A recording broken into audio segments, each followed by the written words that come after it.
አይ ኤቢ በዚህ ልክ ሞኝ ልትሆን አትችልም። እና ማርታ እናማ ኤቢ በዚህ ነገር ብቻ እንደዚህ ልትል አትችልም። እና ዳጣይ ሰላም ልጅ ናት እያልሽ ነው? እንዴት ነው? መቼ ወለደቻት? የት ያሳደገቻት?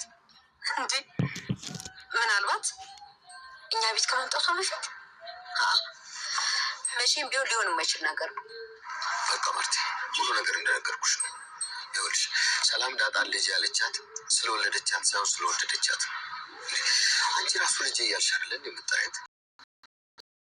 መጽሐፍ ያስፈልጋል እንጂ ቆይ አደራስ የሚያስብል ነገር ነው። ኤቢ በዚህ ልክ ሞኝ ልትሆን አትችልም።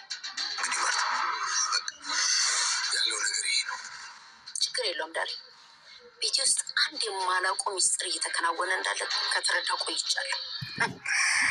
እኔ ማርታ ካሰብኩበት ደግሞ ቀላል ነገሮችን መገጣጠም እጅግ በጣም ቀላል ነው።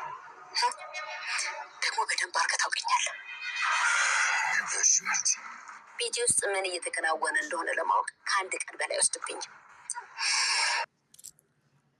ሰራተኛዋ እንግዲህ በጣም ደስ የሚል ድራማ እንግዲህ ዳታ ድራማ ማለት ነው።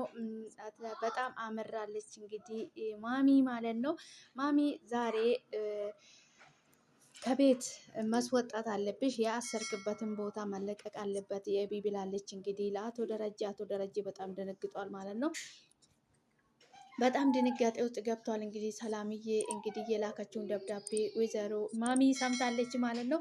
ማሚ ሲሰማ እንዴት ነው የእሷ ልጅ ልትሆን የቻለችው ዳታ? ምናልባት የእኛ ቤት ሳትመጣ በፊት እንዴት ነው ሳትወልድ ሳታሳድግ ልጇ የሆነችው? እንዴት ሊሆን የቻለው?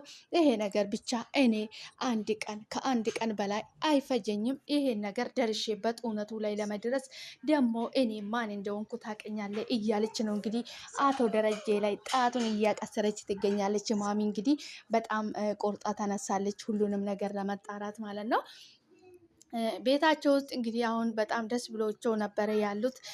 ሰላምዬ ወልዳለች እንግዲህ አዲስ ልጅ አለው ዳጣ እንግዲህ ሰላምዬ ጋ ነው ያለችው። ሰላምዬ ዳታ የእሷ ልጅ እንደሆነች አውቃለች። ዳታ ግን ሰላምዬ የእሷ ልጅ እንደሆነች አላወቀችም። አቶ ደረጀ ጭንቀት ውስጥ ነው ያለው።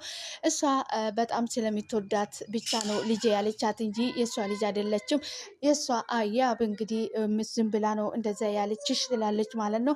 እንዴት ነው እንደዚህ ያልወለደች ያላሳደገች ልጅ እንደዚህ አይነት ደብዳቤ ልትጽፍለት የምትችለው ብላለች ማለት ነው። እንግዲህ ያው እውነቱ ይሄ ነው፣ ከነንቺ የደበቁት ነገር የለም በማለት እንግዲህ እንደዚህ እየተናገረ እያወሩ እያለው ዛሬ እንግዲህ ወደ ስራ ውሰደኝ፣ አሁን እኔ ትንሽ ቀን ነው የሚፈጀኝ፣ 3 ቀን 1 ቀን 2 ቀን ነው የሚፈጀኝ፣ ምንም ቀን አይፈጀኝም ይሄን እውነት ጋር ለመድረስ ትለዋለች ማለት ነው። በዚህ መሀል እንግዲህ አቶ ደረጀ ደንግጦ ክው ብሎ ቀረ ማለት ነው። ጸጥ ብላ ሲታየው ታናግራለች። እሱ የለም በሀሳቡ ጭልጥ ብሏል ማለት ነው። እንዴ ደሬ ኒዳው እንጂ ምንድን ነው ትለዋለች ማለት ነው። እሺ ይላልና ይነደዋል ማለት ነው። ወደ ስራ ልወዳት ዛሬ እንግዲህ ስራ ውለው ከስራ ወደ ቤት ይዛ ልትመጣ ሲሄድ እንግዲህ ናታን ወደ ቤት ሄዶ ነበረ። ቤት ሲሄድ እንግዲህ የጓደኛው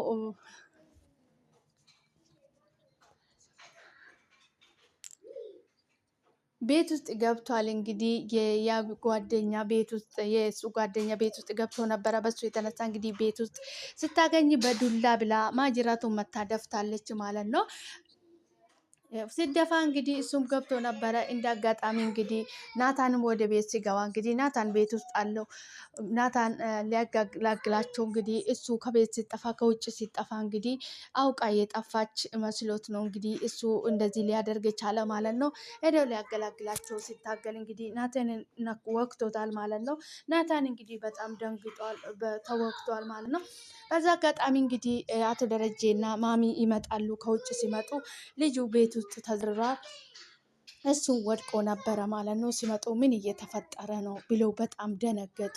ማሚ እንግዲህ በጣም ደንግጣ ነበረ ማለት ነው። በዚህ አጋጣሚ እንግዲህ ምንድን ነው የተፈጠረ? ምንድን ነው የሆነው? ምንድን ነው የተፈጠረ ብላ ማሚ እንግዲህ ጎንበስ ብላ ትንፋሹ ስታዳምጦ የለም። ናታን ምንድን ነው የተፈጠረ? ለምን አትነግረኝም? ትለዋለች ማለት ነው።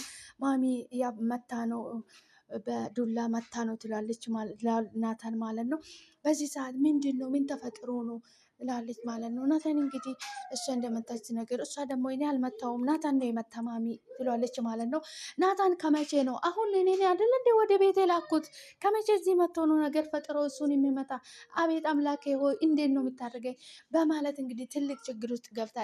ማሚ በጣም ጨንቃለች ማለት ነው። ሌላ ችግር ፈታለሁ ብላ እየጣረች እንግዲህ ሌላ ችግር ተፈጥሯል ማለት ነው። ማሚ እንግዲህ በጣም ነው የተጨነቀችው ማለት ነው።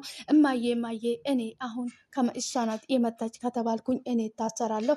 እኔ አይደለሁም የመታሁት እሱ ናታን ነው የመታ። ይሄው በዚህ ነው የመታ። ይሄው ዱላ ራሱ እዛ ጋር እሷ ነው የመታ ትላለች ማለት ነው። ማሚ በዚህ መሀል እንግዲህ በጣም ደንግጣለች። የምትናገረውን ሀታለች። ጭንቀት ውስጥ ገብታለች ማሚ ማለት ነው። የናታን እሷ እንደመታ ነው አሁንም የምታውቀው እሷ ናታን አይደለም ግን የመታ ራሱ የአብ ራሱ መታ ነው ናታን ያለችው ማለት ነው። በሱ እያሳበበችው ማለት ነው። ማሚ በጣም ተጨንቃለች። አቶ ደረጀን በጣም ተጨንቋል። እንግዲህ ልጁን ወስደው ወደ የሆነ ክፍል ውስጥ አስቀምጠው እንግዲህ ናታን ቶሎ ብሎ ወደ ክፍሉ ሄደው እንግዲህ ራሱን ቁስል እየጠራረገ ነበረ ማለት ነው። በጣም ነው የሚገርመው። እጅግ በጣም ደስ የሚልም ዘናም የሚያደርግም የሚያዛዝንም ድራማ ነው ይህ ድራማ ማለት ነው። ሰላም ሰላም፣ ውድና የተከበራችሁ የኔ ውድ ቤተሰቦች እንደምን አላችሁ? ልኝ ደህና ናችሁ ወይን? አለው እግዚአብሔር ይመስገን። ሰላማችሁ ይብዛልኝ በያላችሁበት ቦታ። ፈጣሪ ከክፉ ነገር ሁሉ ይጠብቃችሁ። እንኳን ወደ ቤቴ በሰላም መጣችሁ የኔ ውድ ቤተሰቦች። የምወዳችሁ የማከብራችሁ ውድ ሀገሬ ልጆች ሰላማችሁ ይብዛልኝ። ፈጣሪ ከክፉ ነገር ሁሉ ይጠብቃችሁ። ሀገራችን ሰላም ያድርግልኝ። አብራችሁ ስለምትሆኑ ስለምታበረታቱኝ ከልብ አመሰግናለሁ።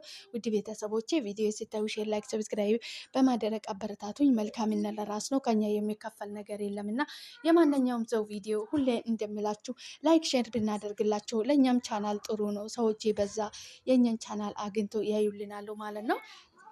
ሰላማችሁ ይብዛልኝ። ስለምታበረታቱኝ ከልብ አመሰግናለሁ። ዛሬ እንግዲህ በአዲስ ቪዲዮ መጥቻለሁ። ውድ ቤተሰቦች ቪዲዮ ላይክ አድርጉልኝ።